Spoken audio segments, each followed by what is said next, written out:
Super 6 హామీలు కూటమి నేతలు చాలా క్లియర్గా చెప్తూ ఉన్నారు. మేము హామీలు అమలు చేసి తీరుతాము, జగన్మోహన్ రెడ్డిలా మసిపూసి మారేడు కాయ చేయము అని చెప్పేసి. వాస్తవానికి 2019 ఎన్నికలకు ముందు వైఎస్ఆర్ కాంగ్రెస్ పార్టీ ఇచ్చిన మేనిఫెస్టోని పరిశీలిస్తే దానిలో అమలు చేయని హామీలు చాలానే ఉన్నాయి. ఇప్పుడు సూపర్ 6 హామీల విషయానికి వస్తే మొత్తం 6 హామీలు. అవి ఒక్కొక్కటిగా నేను మీకు గుర్తు చేస్తాను. యువతకు 20 లక్షల ఉపాధి అవకాశాలు లేదా 3,000 రూపాయల నిరుద్యోగ భృతి. ప్రస్తుతానికైతే ఇది అమలు కావడం లేదు, త్వరలో అమలు చేస్తామని చెప్పి కూటమి నేతలు చెప్తూ ఉన్నారు. అలాగే తల్లికి వందనం ఇస్తూ ఉన్నారు, రీసెంట్గా స్టార్ట్ చేశారు. And Annadata Sukhibhava already start చేశారు. దీని మీద కొన్ని అభ్యంతరాలు ఉన్నాయి. మాకు పడలేదు, మోదీ కిసాన్ సమ్మాన్ పడింది కానీ ఈ అన్నదాత సుఖీభవ పడలేదు అనే కంప్లైంట్స్ వస్తూ ఉన్నాయి. అలాగే ఈ గ్యాస్ సిలిండర్లకు సంబంధించి ఏడాదికి 3 గ్యాస్ సిలిండర్లు అయితే ఇప్పటివరకు 2 గ్యాస్ సిలిండర్లు ఇచ్చిన పరిస్థితి. ఇక మహిళలకు ఉచిత బస్సు ప్రయాణం ఈ ఆగస్టు 15 నుంచి స్వతంత్ర దినోత్సవం సందర్భంగా ఇస్తాము అన్నారు. వాస్తవానికి రాష్ట్రమంతా మహిళలకు ఉచిత బస్సు ప్రయాణం అని చెప్పినప్పటికీ ఆ తర్వాత మాటలు మారిన పరిస్థితి, జిల్లాకే పరిమితం చేస్తామని అన్నారు. ఆ తర్వాత మాత్రం ఇప్పుడు అల్ట్రా డీలక్స్ వరకు రాష్ట్రమంతా మహిళలకు ప్రయాణించే అవకాశాన్ని కల్పించబోతోంది కూటమి ప్రభుత్వం. ఇక పెండింగ్లో ఉన్నది ఒకే ఒక్క హామీ, చాలా కీలకమైన హామీ, ఆంధ్రప్రదేశ్ ఆర్థిక పరిస్థితిపై చాలా ఎఫెక్ట్ చూపించే హామీ. రీసెంట్గా వ్యవసాయ శాఖ మంత్రి అచ్చెన్నాయుడు గారు కూడా చాలా క్లియర్గా చెప్పారు, ఆ పథకం అమలు చేయాలి అంటే ఖచ్చితంగా ఆంధ్రానే అమ్మేయాలి అని చెప్పేసి. సో ఈ కూటమి హామీల్లో చాలా వరకు అమలు కాబోతున్న పరిస్థితి చాలా స్పష్టంగా కనిపిస్తోంది.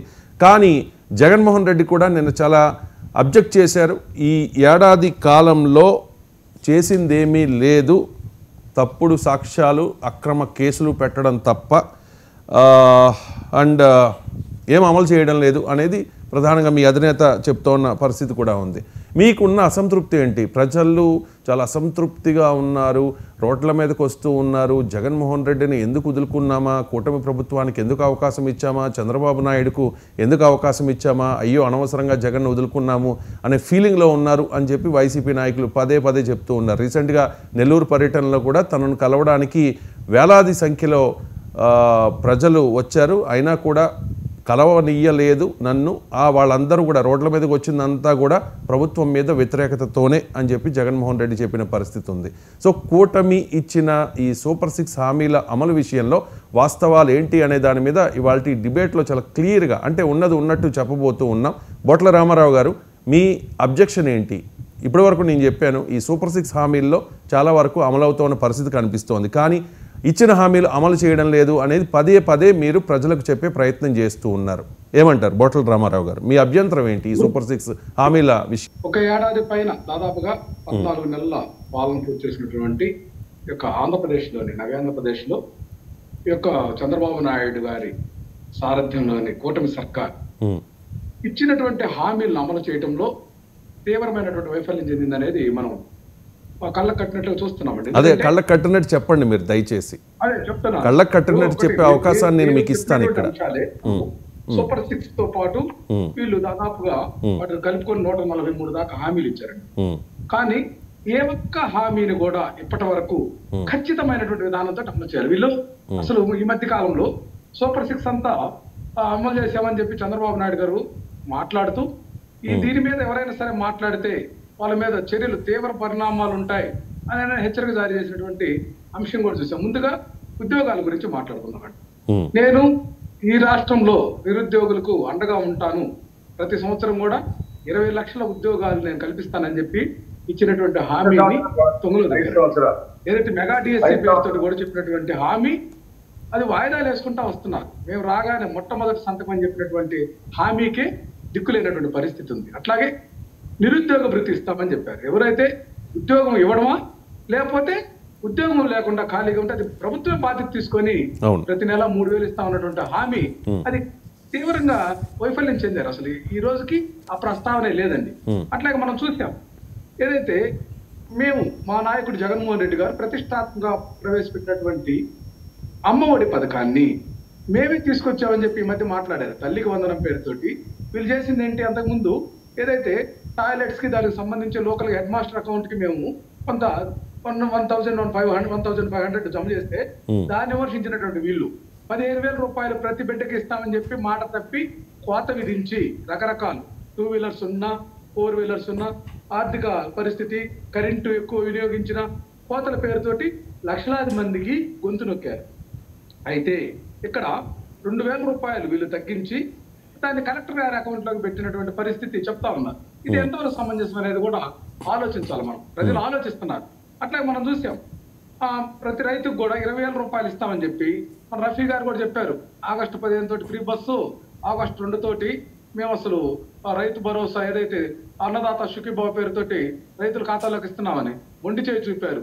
5,000 మాత్రమే రాష్ట్ర ప్రభుత్వ కంట్రిబ్యూషన్, 2,000 రూపాయలు ఫ్రీ పిఎం కిసాన్, అది ఎట్లా వస్తుంది కదండి. ఇక్కడ మాట తప్పినటువంటి విధానము కనిపిస్తా ఉంది. అన్నదాత సుఖీభావ పేరుతోటి ఇది చేసే మోసం. అట్లాగే 3 సిలిండర్లు ఇస్తామని చెప్పి మొట్టమొదటే చాలా కాలయాపన చేసి అరకొరగా ఇచ్చారండి. దీపం పథకాన్ని పెట్టి దాన్ని కూడా సక్రమైనటువంటి బడ్జెట్ అలోకేషన్ జరగల. బడ్జెట్ జరగకుండా వీళ్ళు సక్రమంగా పథకాన్ని ఎలా అమలు చేస్తారనేది కూడా ప్రశ్నార్థకం వీళ్ళు ఆలోచించుకోవాలి. అట్లాగే మహిళలకు ఉచిత బస్సు, అసలు రాష్ట్రం అంతా కూడా నేను సేఫ్ డ్రైవర్ని అని చెప్పిన చంద్రబాబు నాయుడు గారు ఇప్పుడు ఎక్కడికి వెళ్ళారు, ఏం మాట్లాడుతున్నారు చూసాం కదా. ఇప్పుడు ఇస్తున్నారు కదా, రాష్ట్రం అంతా ఇస్తున్నారు కదా, పరిధిలో వరకు రాష్ట్రం అంతా. దానికి చాలా లిమిటేషన్స్ పెట్టారు. అంటే మాటలో కాస్త చూసాం మనం మార్పు. అంటే జిల్లాకే పరిమితం చేస్తాము, మేము రాష్ట్రం అంతా అనలేదు కదా అని చెప్పే ప్రయత్నం చేశారు. బట్ మహిళల్లో తీవ్ర వ్యతిరేకత వస్తుందన్న నేపథ్యంలో రాష్ట్ర వ్యాప్తంగా, ఆంధ్రప్రదేశ్ వ్యాప్తంగా వైట్ రేషన్, ఏంటది ఆధార్ కార్డు ఉన్న ఆధార్ కార్డు కానీ ఏదో ఒకటి, అంటే ప్రతి మహిళకి కూడా ఈ పథకం అందుబాటులోకి రాబోతోంది.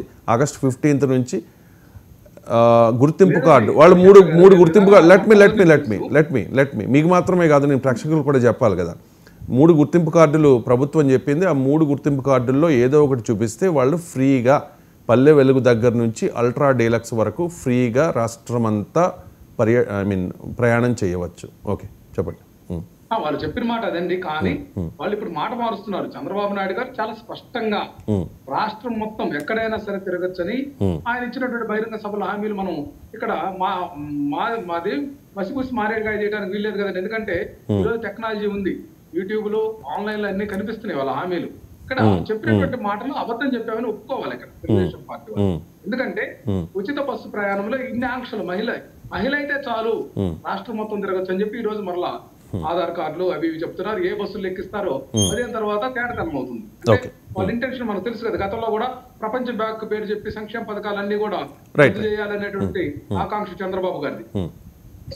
ప్రతి మహిళకు 50 సంవత్సరాలు నిండినటువంటి 50 సంవత్సరాల వరకు 19 years to 49 or 59 రఫీ గారు 59 19 years నిండిన 19 years నుంచి 59 years వరకు ఉన్న ప్రతి మహిళకు ప్రతి నెలకు 1,500 రూపాయలు 1,500 రూపాయలు ఇస్తామని చెప్పినటువంటి హామీ 14 నెలల నుంచి వీళ్ళకి ఏమైనా గుర్తు రాలేదా?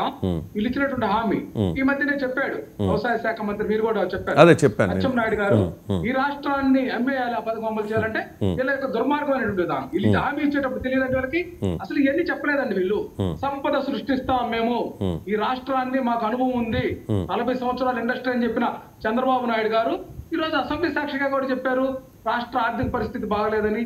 అసలు పయ్యావుల కేశవ్ గారు అయితే జిఎస్టీ కౌన్సిల్ మీటింగ్కి వెళ్ళి 1% వరద సెస్ ఎక్స్ట్రాగా ఏదైతే 5% మించి ఉన్నటువంటి కొనుగోళ్లు. రైట్ మాట్లాడదాం. మీరు రైజ్ చేశారు కదా, మీరు ఈ సూపర్ 6 హామీల్లో ఈ సూపర్